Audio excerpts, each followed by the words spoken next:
What a great choice for a heist. Neuroco has never invested enough in security for their labs, especially considering the value of the prototypes they have stored here. This location also works perfectly for you. Close enough to the docks to swiftly deliver the goods to your buyer, and opposite an active construction site to mask any noise from your entry. You've even picked the best rooftop to survey the place from. Really, this would have been one of your most successful jobs yet. But too bad I'm here before you could get started. Usually you would have made your first strike before I finished a single sentence. I was kind of expecting a telekinetic blast aimed right at my head. Still nothing? Either you have an elaborate scheme to defeat me with, and you're about to put that into action, or...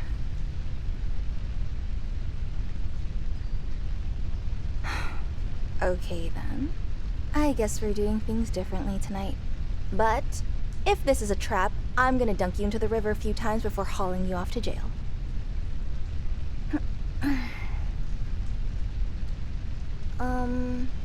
Congrats on the prison escape last month, I guess. We thought we'd finally figured out the correct frequency for the force field to interfere with your telekinesis, but clearly we were mistaken. Oh, and firing the buttons from your prison jumpsuit, like a shotgun blast when Nightingale caught up with you? Yeah, no one's really saw that coming. We've changed the uniform design for prisoners to prevent this for next time, by the way. Still nothing to say? I'm kinda really starting to get concerned. You should be halfway through a monologue by now. Something about how I'll never truly defeat you, and my powers paled in comparison to your vast intellect. Blah, blah, blah. You haven't even made eye contact with me once. Oh, I know. Are you feeling shy? You understand that last week when I punched you, I didn't intend for my fist to land, there. You were just moving around too much. To be fair, you played it off very well. I barely saw you wince. Oh, so it's not about that. Thanks for finally responding. This was dangerously close to becoming me monologuing, and that's more of a villain thing. Do I get any more clues about why you've been so different lately, or should I just keep guessing? Jet Phase is actually covering my usual patrol area, so I can do this all night.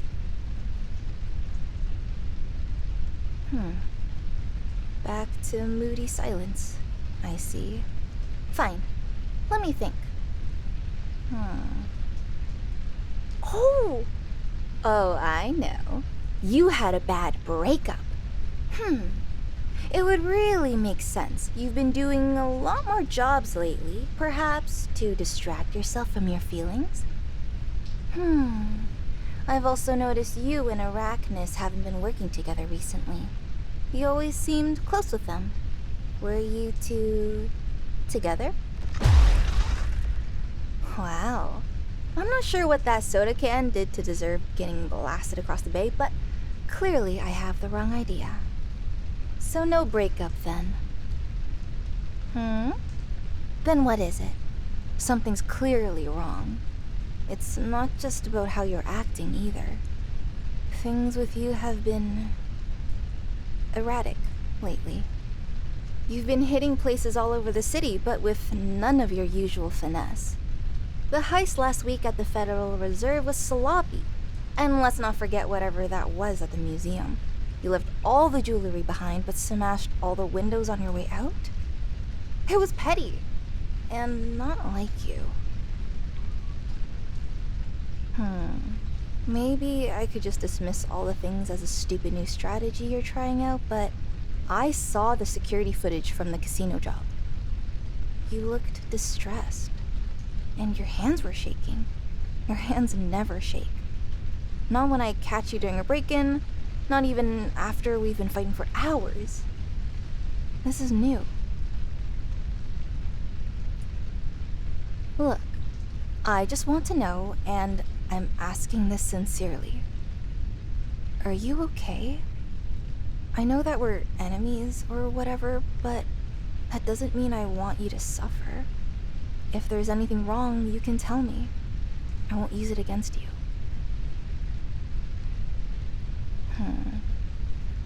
Are you being coerced by one of the other villains? It would explain why you've been doing so many jobs. Is it blackmail? Or are they threatening someone close to you? The Sentinels can help you if you need it. It's literally what we do.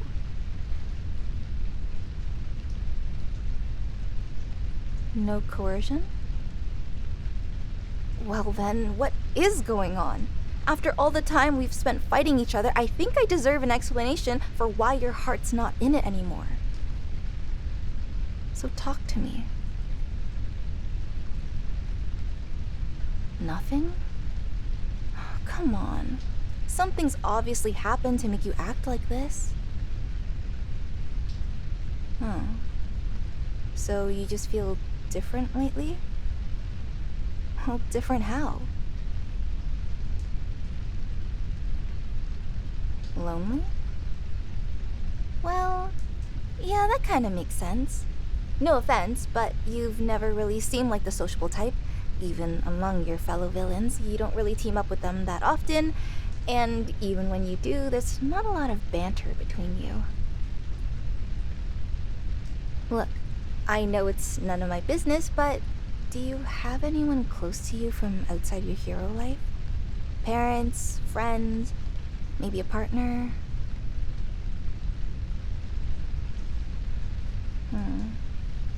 I guess that makes sense. You fit the profile for the typical supervillain perfectly.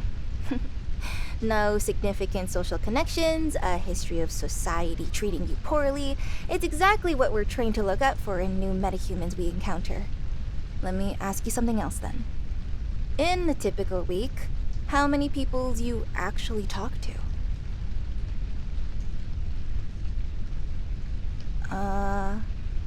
Okay, I guess I count.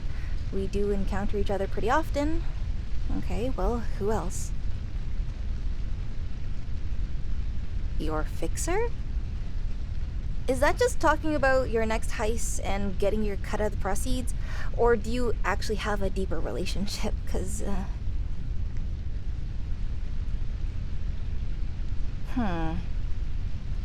So what you're essentially saying is that I'm one of the 2 people you interact with in an average week? Oh, that's concerning. I'm not mocking you. I mean it sincerely. I never thought that when we exchanged banter during fights, it's your only real chance at human interaction. I guess even knowing most supervillains are loners, you always seem confident and charismatic when I encounter you. I just assume that you had people in your life that you're doing this for.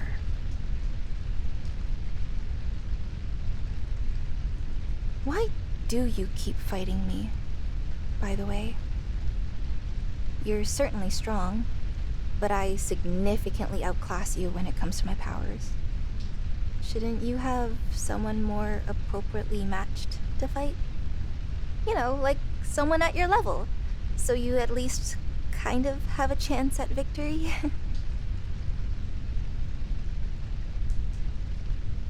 Yes, I know this is your home, but there's other cities with heroes you'd have a much better chance at defeating. Coastal City has far more museums than here, and Glowbomb wouldn't be able to keep up with you and your powers. You could steal to your heart's content without worrying about getting caught. So, why stay here? You don't have to answer that. But I have a theory. I don't think you want to win. I think you rely on fighting me, losing, and getting caught for structure in your life. You can laugh as much as you want, but consider this. Why do you stick to such a rigid pattern? You always hit banks on Monday, when the latest deposits arrive, and museums on Fridays. You rob labs and warehouses on Saturday nights when the workers are gone, and I always know to check the docks on Wednesdays. You're predictable. Huh? No, it's not normal to have a schedule when you're a supervillain, dummy. Unpredictability is what keeps them out of jail. We never know when Automata is going to strike because she uses a random number generator to plan her attacks. But you, I always know where you'll be. Let's examine another interesting fact. Whenever we fight, you use the exact same moves every time. You start with a telekinetic blast to the head, dodge to the left when I counter with my fists, try to trip me up with a shot at my ankles, and then struggle while I pin you against a building. You just never try anything new. But that's just it. That's not your fighting style. I saw you fight Blue Kick during the battle at the Infernal Elite Lair. You were different. An unpredictable pattern of blows, dodging in all directions, and you use your telekinesis to fire a pile of rock like shrapnel. You've never used that move with me.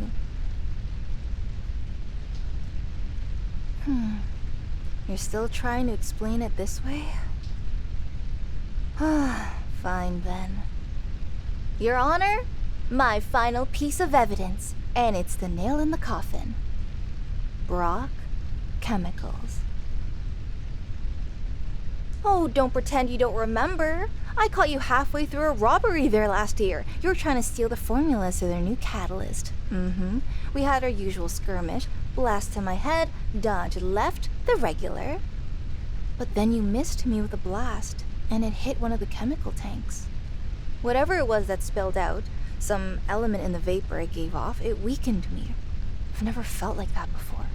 Unable to think, my arms and legs going limp. I collapsed to the ground, struggling to breathe, while you stood over me as my vision went dark. And when I came to, I was lying in the car park outside and you were gone. You saved me. Please, don't try to deny it. There were security cameras, and the sentinels pulled the footage. You dropped the briefcase with the formulas and dragged me out of there and then flew off into the night. What's more, you clearly never told any other villain about it, as none of them have tried to use anything similar against me. Information about a guaranteed Optima countermeasure would sell for enough in the underworld to buy your own country. But you didn't say a word, did you? Why? You forgot about it? Oh, really now? That's the best excuse you can come up with, huh? So what happened? Were you too busy redecorating your lair to remember that the one and only time you could have killed me, but you chose to help me instead? You know what I think? I think deep down inside, you actually have a conscience. Hey, whoa, don't fly away! Having a moral code isn't a bad thing. I mean, it makes it a little difficult if you're a villain, I guess. It's not just about the way you are with me. Think about how you're using your powers. You're doing simple smash and grab jobs for quick cash. But we both know your powers can be used for so much more. You can propel a coin with enough telekinetic force to go through 6 inches of titanium, and you're just blasting holes in walls and bank vaults? There are plenty of evildoers out there who'd hire you for the real supervillain work, like high-profile assassination, sabotage, and mass murder. They'd pay a hell of a lot more than what you make for those heists, too. But instead, you're content with robbing corporations and people with more money than sense. What can you call that other than a moral code? Why don't you sit back down? Just for another minute or two. I might have an idea that might prevent you from feeling so alone. Thank you. I know you don't trust me yet. For what it's worth, this is strange for me too. I'm used to slinging punches at you, not talking. So, what is your goal exactly, in terms of all these heists? You don't seem like the one to be embittered losers trying to destroy the government or get revenge against society, so what are you doing all of this for? You don't really know, do you? Your expression tells me you haven't asked yourself that question in a long time. I don't think it's really about the money anymore either. I'm sure you've made yourself a substantial fortune by now. Have you spent any of it? You could have bought yourself a mansion, sports cars, ooh, maybe a yacht. No? So then why do you keep taking these jobs? If you're still living in a crappy apartment, eating microwave ramen, and using an abandoned warehouse as your lair, what's the point of any of this?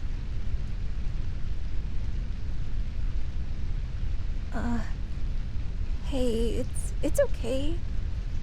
I know this is a lot to process. Just breathe. I'm not trying to cause you any distress. I just think you should really consider why you're using your powers this way. What if you just stopped? What if you just told your fixer you're quitting and left it all behind? No, I'm not suggesting you try to become a normal person. I think you'd struggle working a 9 to 5 and staring at spreadsheets all day. It doesn't really seem like a you thing. You clearly enjoy using your powers, so trying to suppress them wouldn't be good for you. So, what if there was a way you could keep using your powers, but without any of the guilt or regret? And you'd be working alongside people, so you wouldn't be lonely. Best of all, you'd be helping people, so there would be a real sense of purpose every day. Yes. I'm proposing you join the Sentinels. Technically, it would actually be the Junior Sentinels, as you would need to complete a trial period as a trainee before getting the official member status. Oh, don't look at me like that. It's not so bad being a Junior Sentinel. That's how I got started, you know. Yes, your team would mostly consist of teenagers learning to use your powers, and yes, they might do some 6-7 hand gestures, and yes, you would have to wear a cape with trainee in big letters, but it's important to learn how to be a hero. It's very different from being a villain, after all. There are guidelines on how to protect citizens and appropriate fighting techniques that you'd have to follow. Look, I really believe you can do this and become a great hero. So I'm willing to become your official mentor if you join up. With my guidance, I'm sure you could join the main Sentinel team in 4 months? Just think about it. I know you're still feeling distressed and you need to cut off all your underworld contacts, and you've probably got a contract with... Wait, did you just say yes? As in, yes, I want to be a hero? Okay, that was much more sudden than I was expecting, but if you really want to change your life for the better, then I'll do whatever it takes to support you. Why don't you come by the Hall of Heroes tomorrow? You'll need to go through a security screening and sign a whole bunch of forms, but you could probably start your training immediately. And I can promise to put in a good word for you with the rest of the team. Some of them can be pretty skeptical towards reformed villains, but I really believe that you want to do good. Oh, and one more thing. We're gonna have to change that costume to something more approachable. Heroes don't really wear all black unless they're one of the edgy ones, and you don't really want to be like that. Maybe something in blue with a yellow logo. I'm just pitching ideas here. Oh, also, we're gonna get you a mask that children won't be scared of. If a kid's balloon gets stuck in a tree, you want them to feel comfortable asking you for help. With your current mask, they'd probably spot you and then climb up the tree themselves to get away from you. I swear you won't regret this. The road ahead won't be easy. But if you really try, you can become someone people look up to. How does that sound? Great. I'll see you tomorrow then. Bye.